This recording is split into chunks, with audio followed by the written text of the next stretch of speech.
What's happening? In today's video I'm going to talk about 5 things I wish I knew before I started training. Before we get into the video, all I want you to do, hit the like button. It's just going to help with YouTube's algorithm. It will allow me to reach more people. Also, if you're new to the channel or you've not yet done it, remember to click the subscribe button. Have you done that? Yeah, cool. Right, let's get on with the video. The first thing I wish I knew before I started training is understanding genetics and understanding how much of an important role they play for you to get towards that physique you desire. So when I started training, I just thought that genetics played like a little bit, like if you had good genetics you might have a bit of an advantage. In reality, it's absolutely massive and it's more like this, mate. I'm even at the shot, it's that big.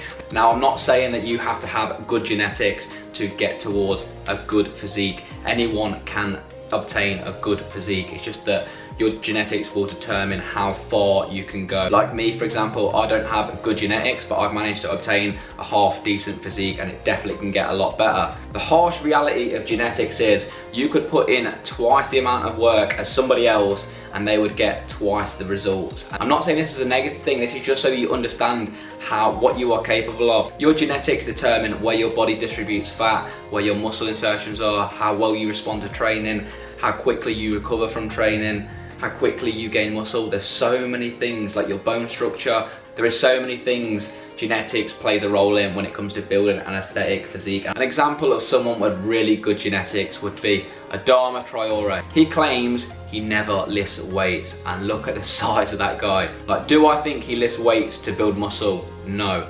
Do I think he does something in order to maintain his physique? Yes. I'd have thought he's at least doing some kind of body weight routine to maintain that. However, he definitely isn't going into the gym trying to build muscle like other gym bros are doing. And yeah, so he doesn't lift to try and gain muscle, and he's got more muscle than like 99% of the population. So this is just a good example of what genetics can do.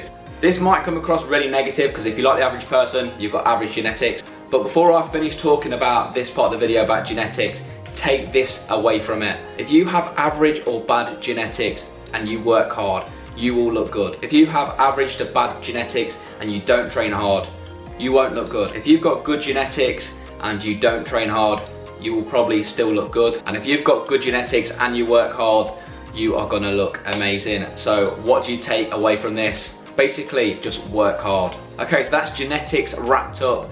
And the next thing I wish I knew before I started training,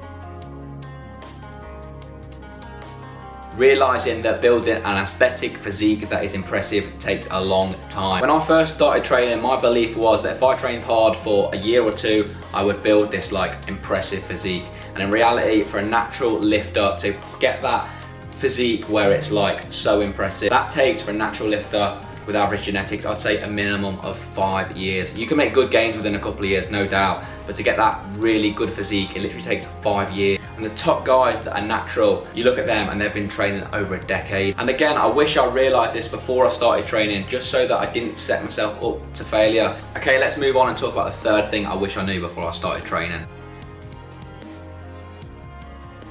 Depending on what room you're in, what lighting you're around, what time of day it is, if you've got a pump or not, all these things have a dramatic effect on how you look. I remember when I actually got lean, I was in good shape. This was my first year after lifting, and I remember looking at my physique before I discovered lighting, and I was like, oh my god, why do I look like shit? And then I discovered down lighting, and then I was like, I'm ripped, mate. Right, let's talk about the fourth thing I wish I knew before I started training. So yeah, just because somebody looks like they know what they're doing doesn't actually mean they know what they're doing. So yeah, this can kind of relate back to genetics quite a lot. Somebody can go in the gym, have no idea what they're doing, not even perform the exercises that well, don't have a great diet, and they'll gain muscle quite easily. Literally, genetics play a massive role in what people look like. Yeah, I just think that's an easy trap to fall into. If somebody looks good and looks like they know what they're doing, it's like just instinct to think, yeah, I'd love to take advice off him. So let's talk about the last thing I wish I knew about before I started training.